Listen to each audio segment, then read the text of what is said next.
पहली बात तो यह है कि खिदमत खल्क यानी अल्लाह के मखलूक की खिदमत, इंसानियत की खिदमत, लोगों की खिदमत ही हकीकत में मुल्क की खिदमत है। और ऐसा नहीं है कि इस डीसा की सरजमीन पर कोई एक ट्रस्ट या कोई एक अस्पताल खिदमत खल्क कर रहा है, काम कर रहा है।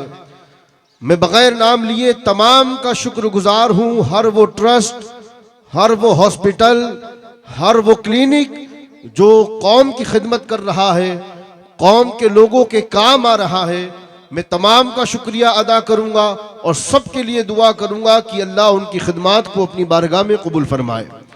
अज़ीज़ान मिल्लत इस्लामिया, बात सिर्फ इतनी है कि अगर कोई इंसान कौम की खिदमत के लिए, कौम की फलाह और बहबूद के लिए जब कोई काम और जब कोई बेड़ा उठाता है तो उसकी तायीद करने वाले, उसका सपोर्ट करने वाले, उसका साथ देने वाले कम होते हैं।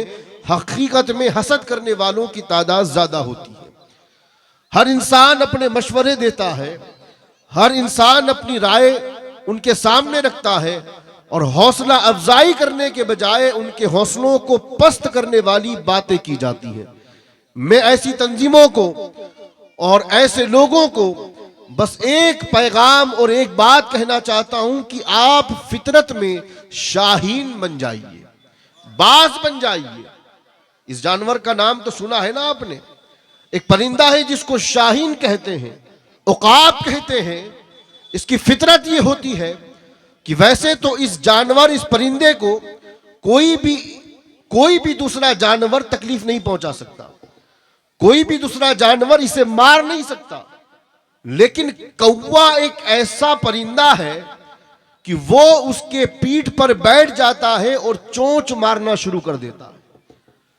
तो उकाब उससे लड़ता नहीं है, उकाब परेशान नहीं होता, उकाब हैरान नहीं होता, उकाब अपने परिंदों को ज्यादा फड़फड़ाना शुरू नहीं करता। उकाब बस अपनी परवास को बुलंद कर देता है, अपनी उड़ान को बुलंद कर देता है और उकाब इतनी बुलंदी पर पहुंच जाता है कि उस बुलंदी पर पहुंचने के बाद कौवे को सांस लेने में तकलीफ होती है और कौवा खुद ब खुद गिर करके मर जाता है। तो आपको गाली देकर या किसी पर तंज कस के या किसी को बुरा कहकर खुद बुरा करने की जरूरत नहीं है। बस आप अपनी परवास को इतना बुलंद कर दीजिए कि हासिद खुद ब खुद सांस घुटने की वजह से गिरकर खत्म हो जाए और अल्लाह आपको मजीद कामयाबी अता फरमाता चले। जुबान गंदी करेंगे आप बुरे बनेंगे, गाली देंगे आप बुरे बनेंगे। तो आपको अपना दामन दागदार करने की जरूरत नहीं है। वो शायर कहता है, गालिबन इकबाल का ये शेर है कि उकाबी रूह जब बेदार होती है जवानों में, इकबाल कहते हैं कि उकाबी रूह जब बेदार होती है जवानों में, नजर आती है उन्हें अपनी मंजिल आसमानों में। तो आपको अपनी निगाहों को आसमान की तरफ रखना है। आपका मकसद बुलंदी होना चाहिए, आपका मकसद कामयाबी होना चाहिए, आपका मकसद आगे बढ़ना होना चाहिए।